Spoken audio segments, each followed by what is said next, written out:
예, 이번 그 과정은 그 빅데이터에 대한 올바른 이해입니다.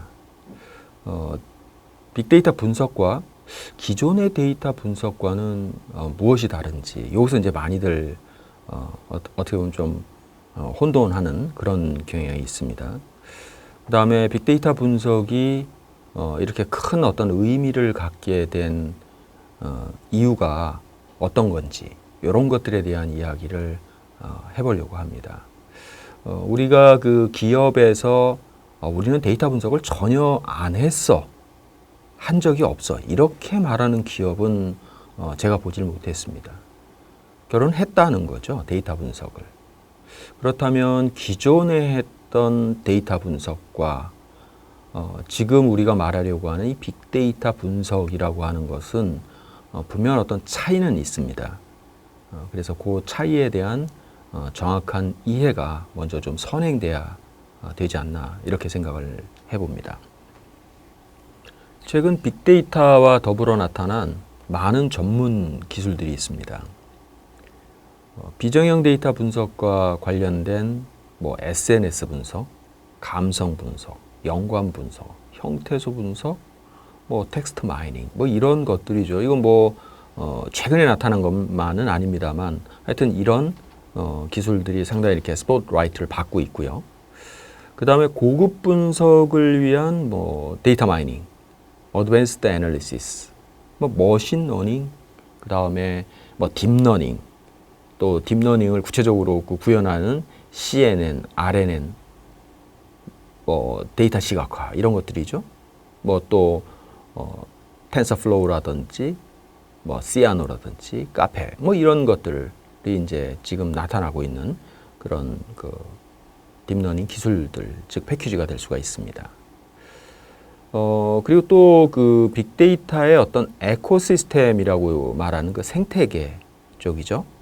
인프라스트럭처를 이제 그렇게 많이들 부르고 있는데 하둡이라든지 주키퍼, 타조, 그 다음에 뭐 CP 관련된 여러 가지 그 기술들, 스팍, 그 다음에 NoSQL, 뭐 이런 것들이 이제 그 인프라스트럭처, 즉 에코시스템으로 나타난 기술들이 될 것 같습니다. 그 외에도 뭐 IoT나 인더스트리 4.0 이런 것들도 이제 같이 어우러서 지금 나타나고 있고요. 보시면 아시겠습니다만 너무나 많은 새로운 기술들과 용어가 나타나고 있고요. 이로 인해서 빅데이터에 대한 접근과 활용을 어렵게 하고 있는 것도 사실입니다. 빅데이터라고 하는 이 단어 자체는 쉬운데 그것을 구현하기 위한 여러 가지 기술들은 대단히 많이 오픈소스로서 역할을 하고 있고요. 오픈소스가 갖는 장점도 있습니다만 오픈소스가 갖는 이러한 다양성은 빅데이터라고 하는 것의 구현에 어떻게 보면 허들을 작용하고 있다. 이렇게 말씀드릴 수가 있습니다. 이와 같은 기술들이 연결된 혹은 관련된 기술들을 구현할 수 있는 이런 전문가들을 뭐 데이터 사이언티스트다, 데이터 사이언티스트의 역할이다 이렇게 말하기도 참 쉽지 않거든요. 뭐 에코시스템과 관련된 부분, 빅데이터 에코시스템과 관련된 부분을 데이터 사이언티스트가 한다. 이건 약간 좀 다른 얘기가 될 수가 있습니다. 그렇다면 기존의 IT 전문가, 컴퓨터 전문가, 소프트웨어 전문가 이런 들과의 어떤 협업 이런 것들이 이제 데이터 사이언티스트들이 해야 될 역할이다 이렇게 말씀드릴 수가 있습니다. 하여튼 많은 신조어들이 나오고 있고 그런 신조어들의 결합과 연결이 빅데이터 분석이라고 하는 것의 어떤 인프라를 형성한다는 측면에서 지금 상당히 그 좀 어려워들 하고 있는 그런 상황이다라고 말씀드릴 수가 있습니다.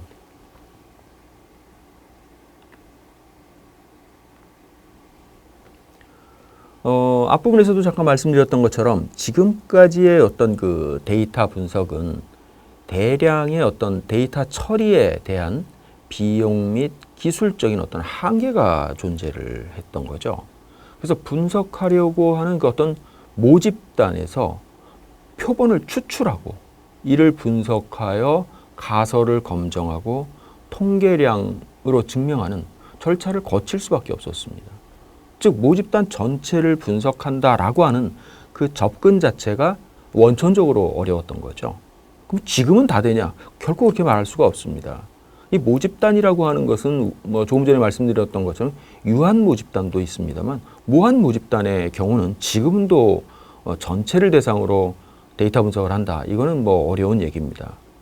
그렇지만 빅데이터 분석은 조금 전에 말씀드렸던 어떤 샘플링에 의해서 전체 데이터를 인퍼런스하는 그런 과정이라기보다는 전체 데이터를 대상으로 이 어드밴스된 분석 기법을 적용함으로써 일반적으로는 우리가 볼 수 없었던, 어떻게 보면 뭐 기존의 그 분석 방법으로는 볼 수가 없었다는 거죠.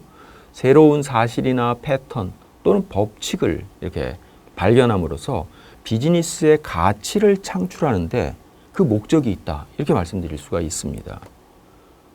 따라서 빅데이터 분석은 기존의 분석 절차나 방법들, 통계 기반의 어떤 방법들을 다 포함하는 거죠.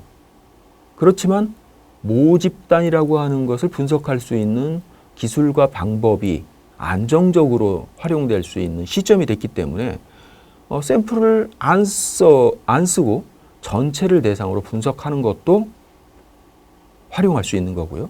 그 다음에 그 통계 기반의 어떤 분석이 아닌 어드밴스된 분석 방법들을 이용해서 모집단 전체를 분석하는 이런 것들이 이제 가능하게 됐다라고 말씀드릴 수가 있습니다.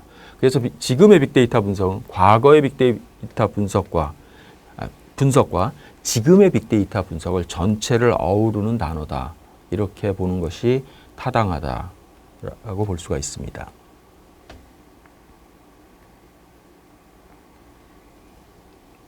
그럼 기존의 데이터 분석과 빅데이터 분석은 그 용어나 혹은 내용 측면에서 어떤 차이가 있는지를 조금 깊게 들어가서 이야기를 해보려고 합니다. 먼저 어떤 그 조직이죠. 단위 조직이죠. 단위 조직의 정형 기반의 데이터를 취합하고 분석하는 겁니다. 그리고 리포팅해서 하인사이트를 찾는 것. 요까지가 바로 기존에 우리가 했던 그 디스크립티브 애널리시스가 될 수가 있습니다. 데이터가 갖고 있는 어떤 그 사실들, 이거를 기술하는 거죠. 디스크립티브의 의미 그대로입니다. 그래서 우리는 여기서 숨어 있는 어떤 인사이트를 찾아내는, 그래서 뭐 하인사이트라고 지금 얘기하고 있는 부분이죠. 그래서 요게 이제 첫 번째 단계의 어떤 데이터 분석이었다라고 한다면, 이 두 번째 단계는 그 아까 단위 조직이 아니라 전사로 확대시켜 버리는 거죠. 전사로. 그리고 정형 데이터를 그냥 분석만 하는 것이 아니라 그 분석 플러스 마이닝 과정을 거치게 되고요. 이때 사용하는 것이 이제 통계 분석이라든지 뭐 기존에 우리가 사용했던 것들을 이용해서 리포팅도 하고요. 그것이 비즈니스 의사결정으로 연결해서 우리가 어떤 비즈니스 데이터를 이용해서 비즈니스에 해당되는 인사이트를 찾아내는 그런 과정을 우리가 두 번째 단계인 다이그노스틱 애널리시스다, 이렇게 말씀드릴 수가 있습니다. 그래서 기존의 분석이 두 가지, 디스크립티브 애널리시스 혹은 다이그노스틱 애널리시스 혹은 둘 다를 해왔던 겁니다.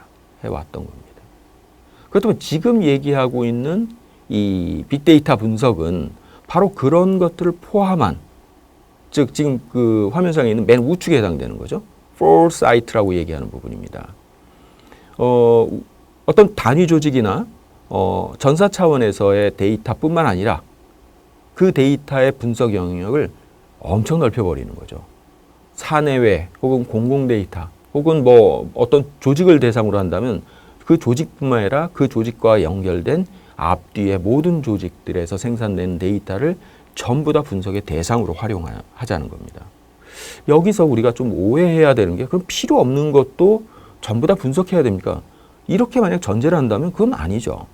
분명히 필요한 건데 우리가 그동안 그 데이터를 보려는 노력을 하지 않았던 거고요. 또 보려고 하는 노력을 했다 하더라도 이 취득 과정에 많은 어려움이 있었다는 겁니다.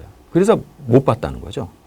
그래서 그걸 이제 봄으로써 이 지금 세 번째 단계인 여기가 포사이트가 되는 거죠. 뭐 미래를 예측해 보자. 그렇게 이제 볼 수가 있습니다. 그래서 하여튼 그렇게 사내외의 모든 데이터를 활용해서 이 분석을 할 때 우리가 통계적 접근의 어떤 그 단순한 분석으로는 이 문제를 참 풀기가 쉽지 않다라고 하는 겁니다. 그동안 그런 문제들은 그런 그 방법들을 이용해서 풀어왔던 거고요. 그래서 어드밴스드 된 애널리시스, 뭐 여기 안에는 인공지능도 들어가고 딥러닝도 들어가고 뭐 머신러닝도 뭐 그런 것들입니다. 그런 것들이 들어가서 데이터 분석을 해서 우리는 어떤 것을 하고 싶냐? 예측과 최적화 모델을 만들고 싶다라고 하는 거죠. 그래서 그렇게 만들어진 예측 모형 혹은 최적화 모형이 비즈니스 의사결정에 아주 중요하게 활용될 수 있다. 이런 단계가 바로 요 세 번째 단계인 프리딕티브 애널리시스가 됩니다. 그래서 혹자는 빅데이터 분석의 닉네임으로 프리딕티브 애널리시스 이렇게도 이제 얘기하는 거죠. 예측 분석이다라고 이제 부르고 있는 이유가 바로 여기에 있습니다. 빅데이터의 특징을 설명하기 위해서는 역시 같은 회에서 얘기하고 있는 이 3V 이야기가 좀 필요합니다. 데이터의 어떤 다양성, 많은 데이터, 혹은 뭐 빠른 분석. 그러나 기업에서 빅데이터 분석을 추진하는 진짜 이유는 무엇일까요? 저는 그건 가치라고 봅니다. 뭐 데이터가 많다, 다양하다, 뭐 빠른 분석을 요구한다. 이런 것들은 기업에서 추구하려고 하는 그 가치를 창출하기 위한 수단 중에 하나였던 거죠. 그래서 기업에서 추구하고 있는 이 가치를 창출하기 위해서 다양한 데이터들이 필요할 텐데 그 다양한 데이터들을 우리는 3V로 이제 설명할 수가 있다. 이렇게 말씀드릴 수가 있네요. 빅데이터 분석을 통해서 기업은 그들이 갖고 있었던 어떤 고질적인 문제를 해결하려고 합니다. 어떻게 보면 그동안 발견되지 않은 문제를 찾으려고 하고요.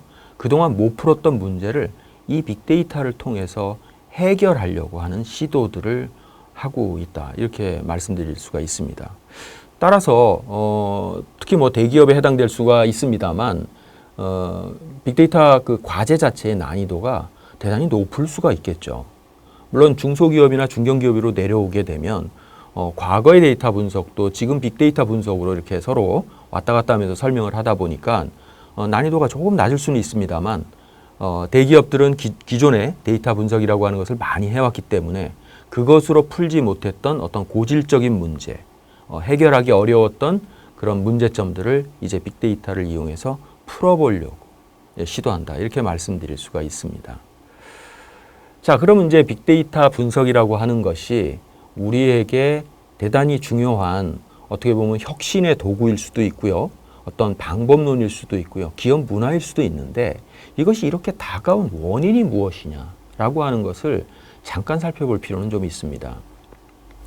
그 첫 번째가 바로 이 분산 병렬 처리 기술이 됩니다.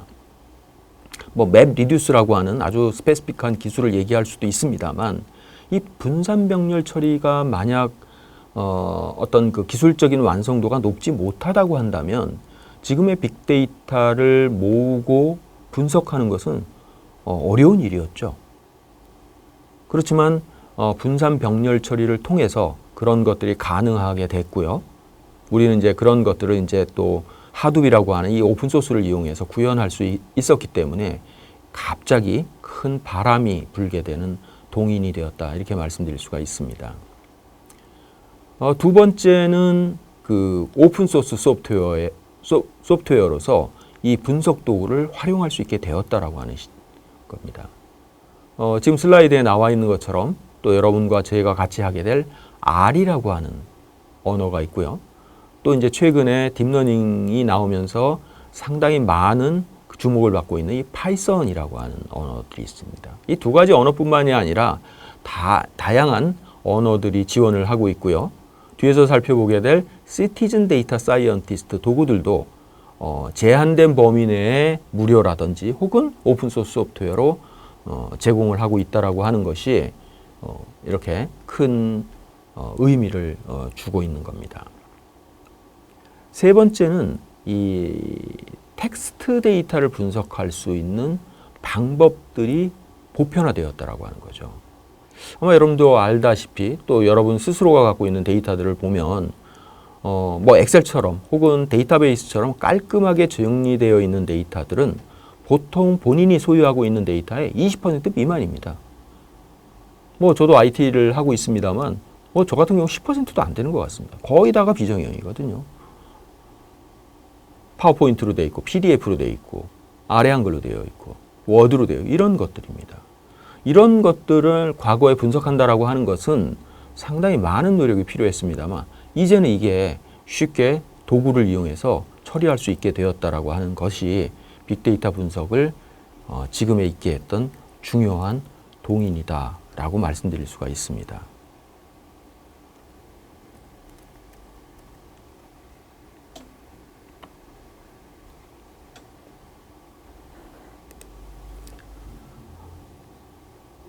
자, 그럼 그 빅데이터라고 하는 단어가 우리에게 이렇게 다가오게 된 여러 가지 그 원인들 중에 첫 번째, 이 분산 병렬 처리. 우리는 뭐 많이 회자되고 있는 하두부로 이제 얘기됐던 부분인데 이 부분에 대해서 좀 얘기를 잠깐 해보려고 합니다. 먼저 많은 데이터를 저장하고 처리하기 위해서는 기존과 같이 정보 시스템의 그 크기를 올리는 이런 방식, 우리가 스케일업 방식이라고 얘기하는데요. 이 증가하는 데이터를 처리하기에는 어려움이 큽니다. 또한 그 시스템의 가용성이라고 하는 이 어베일러빌리티라고 하는 부분인데요. 이걸 확보하기 위해서는 기존의 이 모노리틱 방식, 즉 어떤 그 시스템을 키워나가는 방식으로는 한계가 있다라고 하는 거죠. 따라서 이제 구글처럼 엄청난 데이터들을 이제 이렇게 핸들링하고 저장하는 이런 비즈니스를 갖고 있는 기업들은 이러한 문제를 해결하기 위해서 새로운 방법을 시도하게 됩니다. 그 중에 하나가 구글에서 발표했던 GFS, 즉 구글 파일 시스템이라고 하는 거고요. 뭐 이 아키텍처가 이제 공개됐고 이런 것들을 이제 더글라스 커팅이라고 하는 화이트 해커죠. 이걸 자바를 이용해서 이제 아파치를 만들고 이걸 이제 오픈 소스 재단인 아파치 재단에 이제 공개함으로써 이 분산 병렬 처리 기술을 누구나 쉽게 사용할 수 있게 되었습니다. 하둡이 시스템의 어떤 가용성과 기능성 그리고 관리의 편의성을 구현한 에코시스템으로 이제 점점 확대가 되고요. 빅데이터의 그 실현 가능성을 보여준 것이 지금의 빅데이터를 있게 한 중요한 이벤트였다라고 생각이 듭니다. 그래서 당시 이런 말도 좀 있었습니다. 빅데이터의 반대말은 스몰 데이터다. 뭐 이런 것이 아니라 익스펜시브 데이터다. 그러니까 빅데이터를 모으려고 하면 대단히 많은 정보 시스템, 규모가 큰 정보 시스템을 요구했기 때문에 나타나는 현상인 거죠. 그렇지만 이 하둡과 같은 이런 그 아키텍처는 중저가의 서버를 이용해서 스케일 아웃 방식으로 시스템을 확대해 나가면서 비용 효율적인 그런 아키텍처링을 할 수 있게 되었다고 보시면 될 것 같습니다. 뭐 요거는 참 기술적인 내용인데요. 만약 이제 하둡을 이용해서 빅데이터 인프라스트럭처를 이렇게 만들었다고 한다면 그것이 이제 이렇게 특정한 어떤 그 노드라고 얘기하지만 뭐 컴퓨터라고 보시면 될 것 같습니다만 거기에 이렇게 집중적으로 들어가게 되면 만약 그 노드, 그 컴퓨터에 문제가 생기면 서비스가 안 되잖아요. 아까 앞에서 말씀드렸던 것처럼 그 어베일러빌리티라고 하는 것에 이제 문제가 생기기 때문에 이거를 작은 단위로 쪼개서 여러 컴퓨터에 이제 분산 저장을 하게 되는 거죠. 또 이렇게 저장된 데이터들을 이렇게 그 애그리게이션, 즉 서머리하기 위해서는 또 관련된 기술들이 또 필요하게 됩니다. 우리는 이러한 기술들을 이 아파치의 하드 에코시스템에서 쉽게 다운로드 받아서 처리할 수 있게 되었던 거죠. 근데 이제 이런 것들이 이제 오픈 소스로도 존재합니다만 뭐 클라우데라라든지 뭐 메발이라든지 이런 이제 그 상업용 배포판도 있다라고 하는 거고요. 그래서 많은 기업에서 이런 그 상업용 배포판도 쓰고 있습니다. 예, 하둡의 그 저장 기술, 분산 병렬 처리라고 하는 부분을 조금 더 살펴볼 필요가 있습니다. 대량의 데이터는 어떤 그 작은 단위로 먼저 좀 그러니까 대량의 데이터가 이렇게 시스템으로 들어왔을 때요. 어떤 작은 단위로 나뉘고요. 이는 다시 한 컴퓨터에 저장되는 것이 아니라 분산돼서 여러 컴퓨터, 이걸 노드라고 얘기하는데 그 여러 노드에 분산되어 저장되게 된다는 겁니다. 데이터의 그 가용성과 어떤 그 백업 측면에서 기존의 그 방식보다 이 스케일 아웃 방식이 월등히 뛰어나다고 할 수가 있습니다.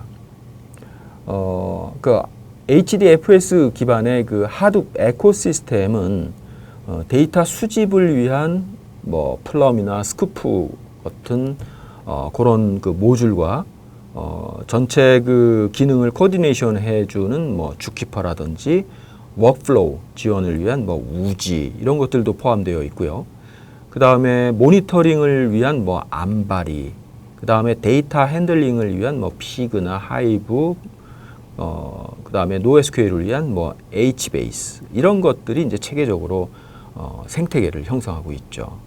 이러한 그 시스템들은 아파치에 접속해서 오픈소스 라이선스 정책에 따라 다운로드 받아 편리하게 그 설치할 수가 있습니다.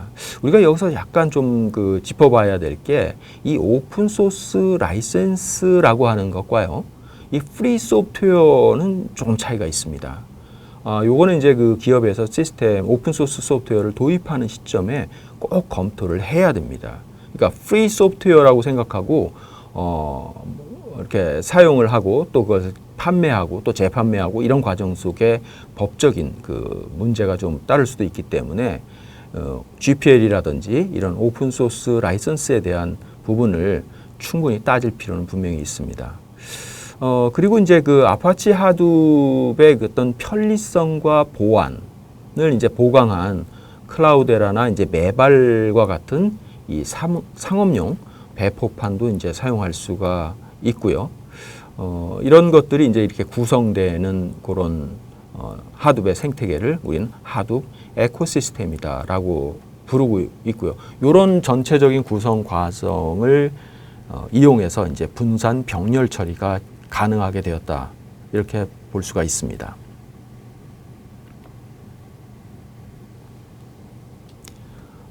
빅데이터의 어떤 본질적 의미는 데이터의 활용이라고 생각이 됩니다. 빅데이터가 다양하고 많은 양의 데이터 저장을 기반으로 하지만 저장된 데이터가 좀 작아도 빅데이터 분석 기법을 이용해서 인사이트를 발견하고 활용될 수 있다면 그것이 바로 빅데이터의 가치일 것입니다.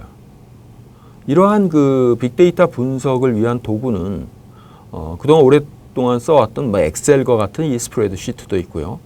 상업용 분석 도구인 SES와 SPSS 등도 있습니다. 그리고 프로그램 언어 기반의 뭐 자바나 스칼라 정도도 한번 생각해 볼 수가 있고요. 최근에는 이제 그 딥러닝 기반으로 주목을 받고 있는 파이썬도 있습니다. 그러나 빅데이터 분석에 많이 사용되고 있는 도구로는 역시 R을 들 수가 있습니다. R은 그 통계 처리용 언어이고요. 분석용 플랫폼이다. 뭐 이렇게 부르기도 하고요. 통합 개발 환경이다. 이렇게 부르기도 하고. 시각화 도구다. 참 그 성격이 다양하게 불려지고 있습니다. 이러한 R은 오픈 시스템이 갖는 어떤 그 한계나 문제점을 분명히 갖고는 있습니다만 상업용 그 분석 도구에 비하여 비교가 안 될 만큼 수많은 패키지를 갖고 있어 그 활용성이 점점 증가되고 있는 것이 사실입니다. 또 여기서 우리가 주목해야 될 분석 도구는 시티즌 데이터 사이언티스트 혹은 셀프 서비스 애널리틱스 도구라고 부르는 이런 도구입니다. 이건 뒤에 가서 다시 한번 정리를 하도록 하겠습니다.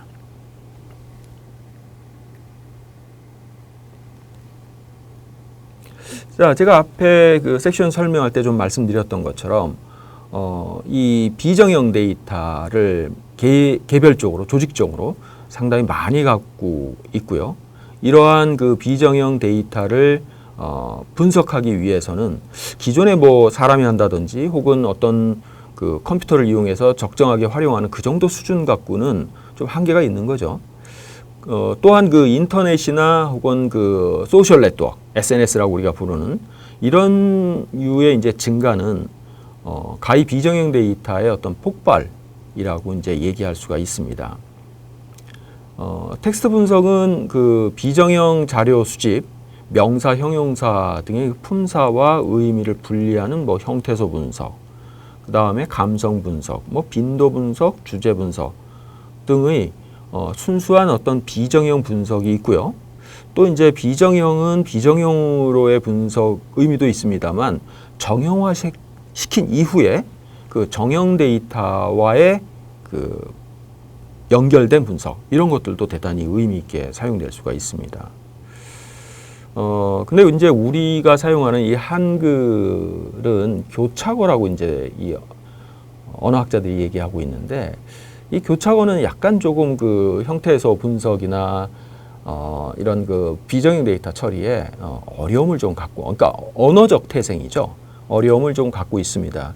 그렇지만 이제 최근에 이제 많은 연구를 통해서 극복을 하고 있고요. 거기에 비해서 이제 영어는 우리가 이제 굴절어다 이렇게 얘기하는데 이런 것들은 뭐 대단히 쉽습니다. 비정형 데이터 처리하기에.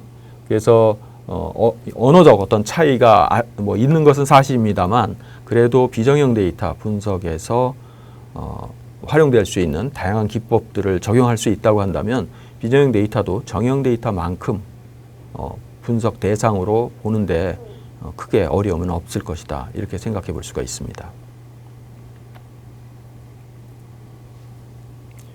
기업에서 그 데이터 분석을 위해서는 소스 데이터의 직접적인 접근이 아닌 거버넌스에 근거한 어떤 관리 체계가 필요하다고 볼 수 있습니다. 먼저 그 어떤 원천 데이터, 로우 데이터라고 이제 얘기하죠. 거기에는 이제 정형도 있고 비정형도 있을 수가 있는데요. 이런 원천 데이터를 저장하기 위한 기능이 있어야 되고요. 그 다음에 그 저장된 데이터의 추출과 정제를 위한 기능, 그 다음에 데이터를 정형화하는 기능, 그 다음에 분석가를 위한 어떤 데이터 저장소의 기능, 그리고 이제 분석된 결과를 뭐 OLAP 또는 이제 기간 시스템 과 연결하기 위한 뭐 데이터 웨어하우스 기능 이런 것들이 이제 기업 안에선 서로 연결되어 있다 이렇게 볼 수가 있을 것 같습니다. 그러면 데이터 관리 체계를 그 선행하여 구축하고 분석에 필요한 데이터를 축적한 후에 데이터 분석 프로젝트를 수행하는 것이 어떻게 보면 가장 일반적인 전형적인 어떤 방법이라고 할 수 있습니다만 빅데이터 인프라 구축에 들어가는 그 비용이나 뭐 기간, 뭐 여러 가지 리소스들에 대한 이슈가 상당히 큽니다. 그래서 기업의 경영 여건에 따라서는 원천 데이터 소스를 뭐 직접 분석할 수도 있는 거죠. 그 다음에 뭐 EDW와 같은 이런 시스템을 구축해 놓고 그걸 이용해서 데이터 분석을 할 수 있는 이런 그 아키텍처링도 한번 생각해 볼 수가 있습니다. 하여튼 우리가 어떤 데이터를 분석한다라고 했을 때 그 데이터를 직접 분석하기보다는 조금 전에 말씀드렸던 어떤 그런 거버넌스 체계에 의해서 데이터가 수집되고 정제되고 분석될 수 있는 그런 그 기준을 만들어 놓는 것이 무엇보다 중요하다 이렇게 말씀드릴 수가 있습니다.